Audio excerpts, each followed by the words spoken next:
Welcome back, Tentacle Nations. This is the Tentacles of Cuyahoga County, episode 37. And it's the week of December 2nd. And you know what that means. Christmas pickle season is officially here. Yes, all you Christmas fanatics can finally unleash your inner holiday spirit and start hiding those pickles like it's a competitive sport. Who knew a vegetable could bring so much joy? At least it brings joy to me. I've always been in a family where we had a pickle and we hid it.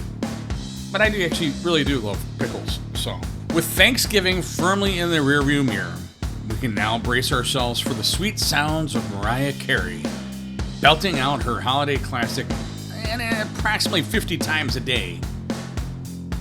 Thank God, little G, of the algorithm and creatures that dwell in the sea for modern technology, because I'm finally free from terrestrial radio's relentless playlist.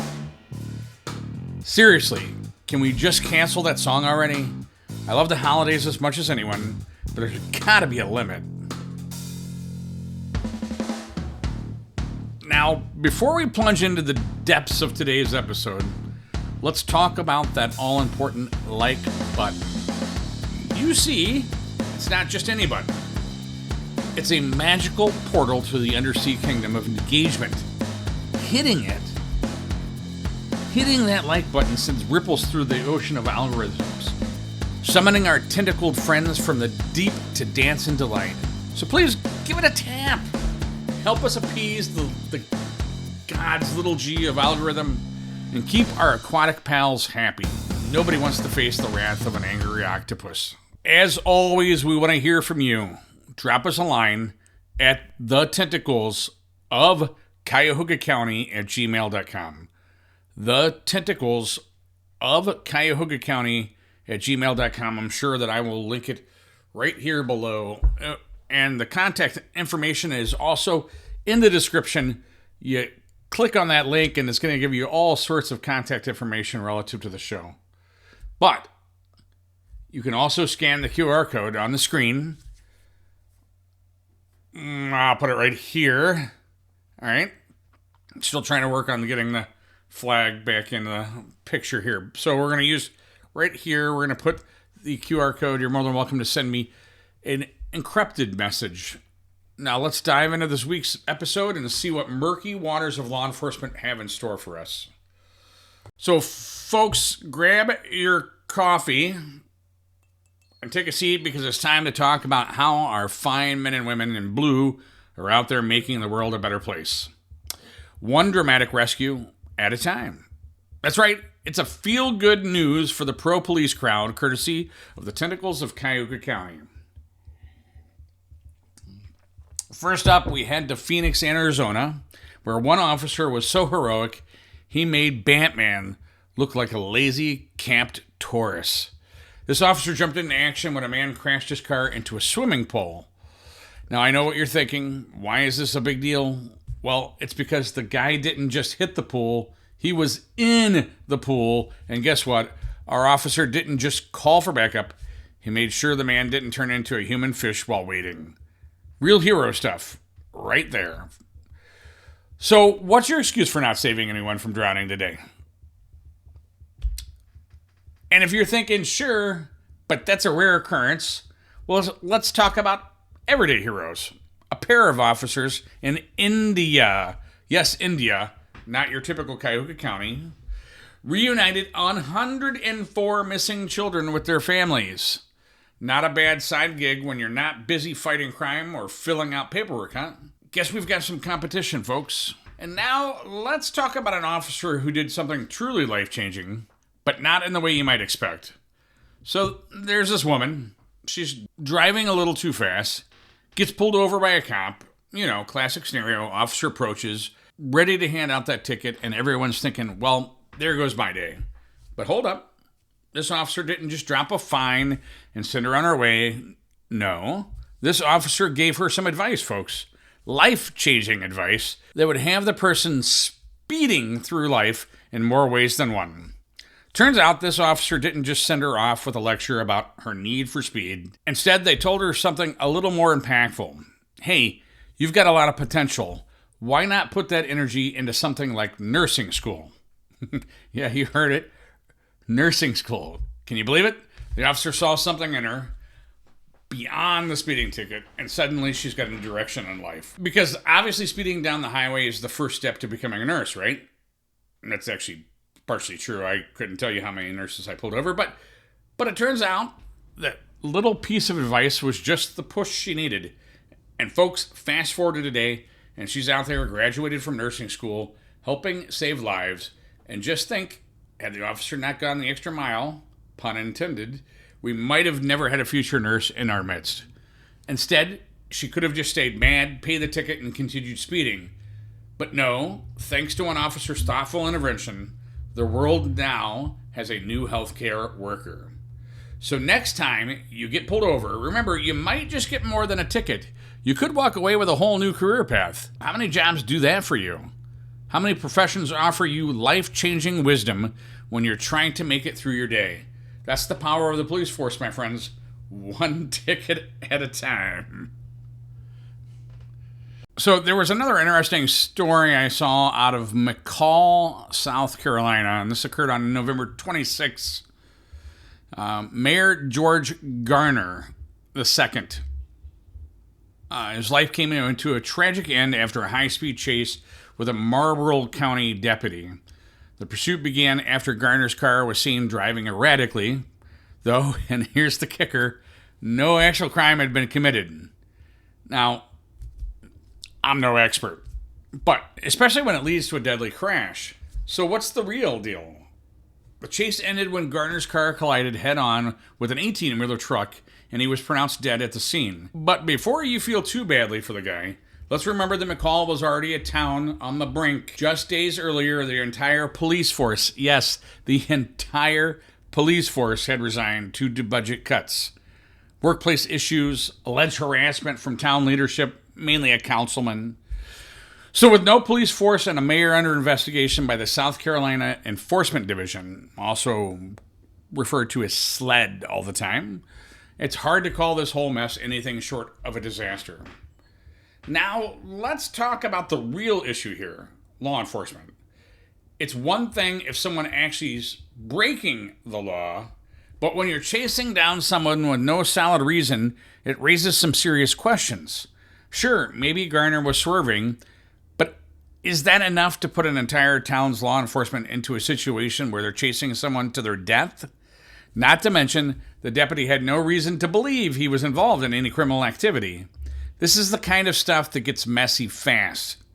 So McCall's got a lot of rebuilding to do, starting with figuring out how to manage a police force that isn't, well, they're non-existent, and how to avoid these kinds of situations in the future. Stay tuned, Tentacle Nation. This one's just getting started. We did ask for the public records on this one.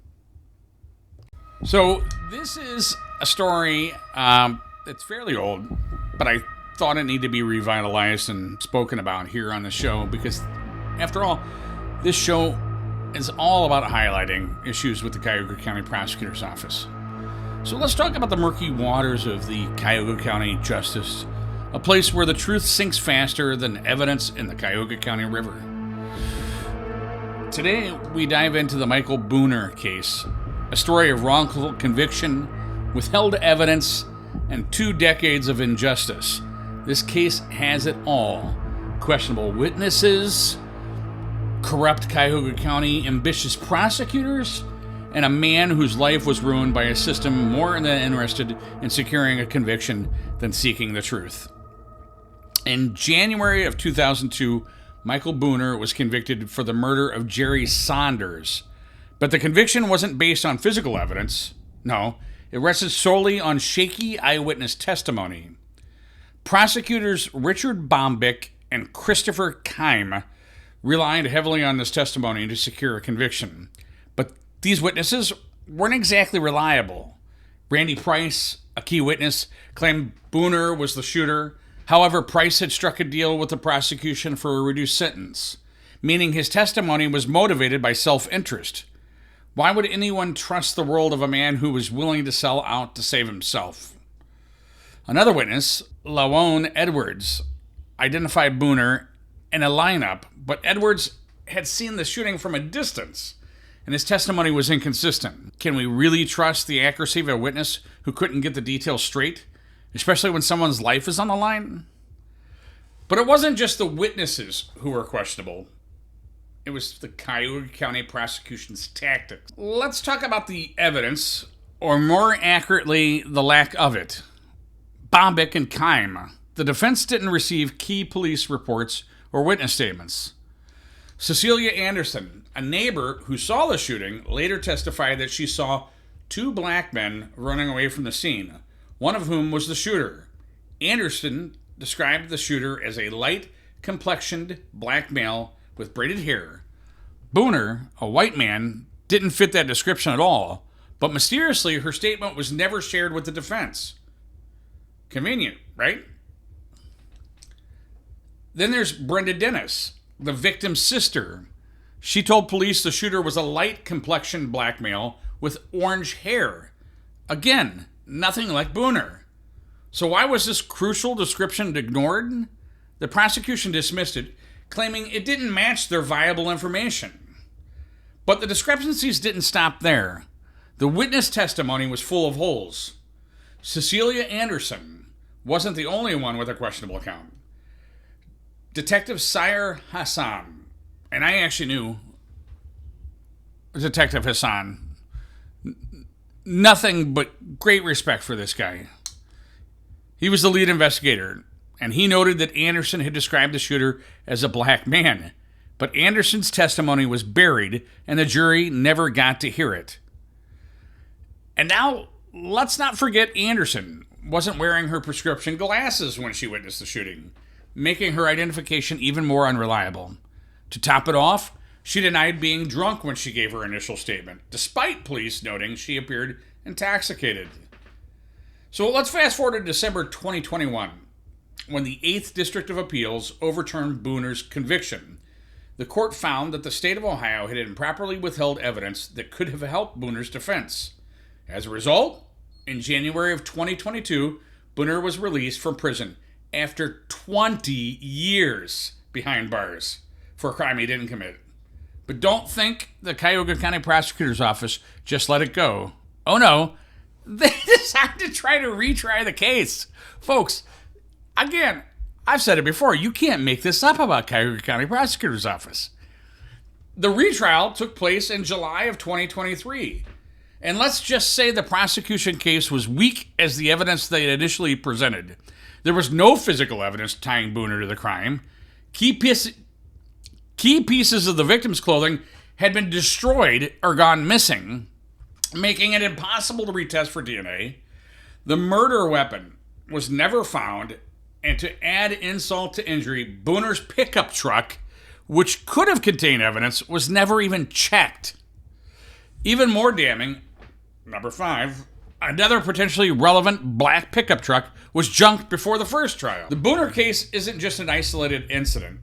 It's a glaring example of the dysfunction in Cuyahoga County prosecutors. From unreliable witnesses to suppressing evidence, this case highlights how much the Cuyahoga County prosecutors value closing cases over seeking the truth. Prosecutors Bombeck and Kime may have moved on to other roles, but their actions here have left a permanent stain on the integrity of justice system. Meanwhile, Booner had to spend 2 decades behind bars for a crime he didn't commit, and still faced a retrial with a case that was even more thin than before. So the next time you hear about the Cuyahoga County Prosecutor's Office, ask yourself, are they cleaning up the river or just stirring the muck? But we're not done swimming in the murky waters of the Cuyahoga County just yet. If you thought Michael Buehner's 20-year stint for a crime he didn't commit was a one-off, let me introduce to you Exhibit B, Kenny Phillips and Michael Sutton. So why stop at one travesty of justice when you can have 2? It's 2006 in Cleveland. Kenny Phillips and Michael Sutton, 2 young men, are out enjoying their night when, according to police and prosecutors, they decide to commit a drive-by shooting that leaves 2 people seriously injured. The case landed in the courtroom of Judge John O'Donnell, who presided over a trial that can only be described as a masterclass in prosecutorial zealotry. The prosecutors, Gregory Paul and Michael Timms, pulled out all the stops.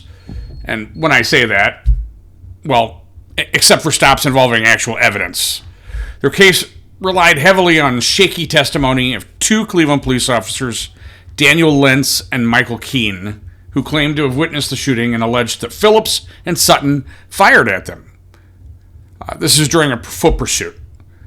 But here's the kicker. No gun, no physical evidence, and no motive were ever presented to back up their claims. Despite the glaring lack of evidence, Phillips and Sutton were convicted in 2007. Kenny Phillips received a staggering 92-year sentence, and Michael Sutton was handed 40 years. Apparently, the prosecutors and Judge O'Donnell thought that these sentences would send a strong message, although the only message it sent was that the justice in Cuyahoga County is about as solid as quicksand. Fast forward to the appeal, where we discover that the prosecution, led by, again, Gregory Paul and Michael Timms, conveniently left out critical information that could have cleared Phillips and Sutton. Suppressed evidence included contradictory eyewitness accounts from other officers and facts that didn't fit their carefully constructed narrative. Meanwhile, the alleged murder weapon, never found, Phillips and Sutton's vehicles, never properly examined for evidence. Even more absurd, another black pickup truck that could have been tied to the case was junked before the first trial. You do recall in the Buell case, same incident.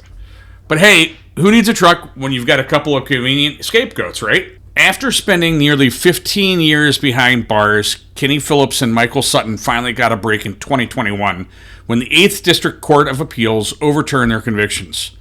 The court cited the suppression of exculpatory evidence and the lack of credible evidence as grounds for their decision. And I want you to keep that in the back of your mind because I'm going to bring that up in a second. But here's where it gets really rich. Instead of admitting their mistake, the Cuyahoga County Prosecutor's Office doubled down and decided to retry the case.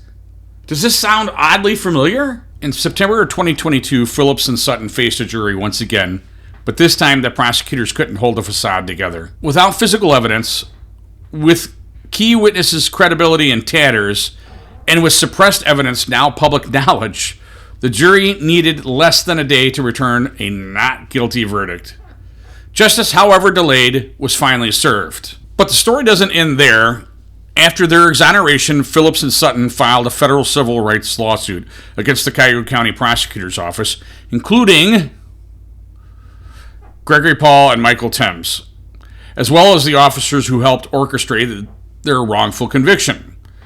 And really, can you blame them? So, what have we learned today, Tentacle Nation? That in Cuyahoga County, it's not about whether you're guilty or innocent.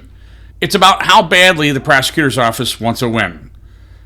Michael Buehner spent 20 years behind bars. Kenny Phillips and Michael Sutton, 15 years each. The one constant in all of these cases, a prosecutor's office that treats the truth like an optional accessory. But don't worry, we're just getting started. Stick around because the murky waters of the Cuyahoga County prosecutor's system run deep. We've got plenty more to muckster, but let's not fool ourselves into thinking these cases are just isolated incidents. Cuyahoga County is no stranger to wrongful convictions. Since 1989, the county has accounted for over one-third of exonerations in Ohio, ranking 10th nationwide for the sheer number of lives it's derailed. Let that sink in for a moment. 1/3 of all Ohio exonerations come from one county, Cuyahoga County. These numbers from the Cleveland State University Law School, who heads up a wrongful conviction clinic. And why is that? Maybe it's because of a culture that prioritizes convictions over justice. Maybe it's because of systematic failures in how evidence is handled or not handled. Or maybe it's because the Cuyahoga County Prosecutor's Office has a long history of treating accountability like it's someone else's problem. In 2014, the county even established a conviction integrity unit. This unit is supposed to investigate claims of wrongful convictions. Sounds promising, right? Well, not so much. Many critics argue that the unit lacks any real teeth, focusing more on optics than outcomes. It's a band-aid solution for a gaping wound, and the wrongful convictions just keep piling up. So while I was doing my research on this piece, I came across a statement that was given by Lexi Bauer, who is the Cuyahoga County Prosecutor's Public Relations Office. And I found it very interesting. I know I get yelled at by some people about reading things verbatim here, but I wanted to share this. So the Cuyahoga County Prosecutor's Office does not have a policy, and again, this was written about this case. She's referenced this case. The Cuyahoga County Prosecutor's Office does not have a policy of withholding evidence. In fact, since 2009, our office has provided open discovery on all criminal cases. Our office did this prior to the Criminal Rule 16 amendment that required open discovery, which became effective on July 1st, 2010. We were one of the first counties in Ohio to do so. In addition, this office pioneered an electronic process for open discovery utilizing a web-based system. The Cuyahoga County Prosecutor's Office has prosecuted more than 200,000 cases, oh my lord, since the Sutton and Phillips case was tried in 2006. Wonder how many of those should have been overturned. With so few cases overturned, it is absurdly clear that the Cuyahoga County Prosecutor's Office operates in an exemplary manner in the prosecution of criminal cases. Due to pending litigation, we decline to comment any further. Well, Lexi, here's the issue. The 8th District Court of Appeals disagreed with you. You're stating that you run an exemplary operation, but the 8th Court of Appeals disagree with you. Further, Terry Gilbert, if I can switch over here, sorry. Terry Gilbert, who runs the Wrongful Conviction Clinic from the Cleveland State University of College, cites that the Cuyahoga County has the 10th most exonerees nationwide since 1989, accounting for more than 1/3 of all exonerees in Ohio. Lexi, that's a horrible record for an exemplary operation that you guys run. What have we learned, Tentacle Nation? That the murky waters of Cuyahoga County justice aren't just deep, they're toxic? Behind every overturned conviction is a life shattered by years of wrongful imprisonment.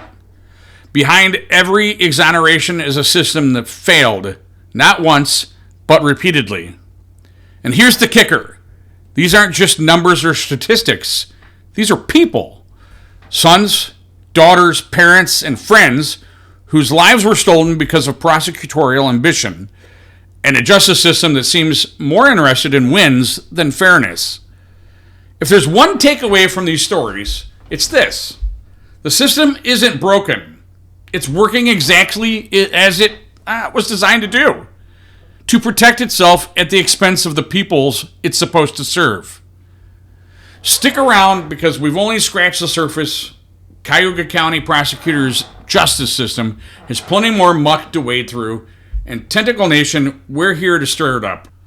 So, in closing, do you or someone you know have experience with a wrongful conviction from the Cuyahoga County Prosecutor's Office?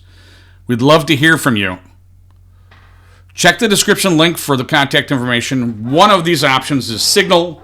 It's an encrypted device platform to ensure your privacy. We'll see you next week, Tentacle Nation.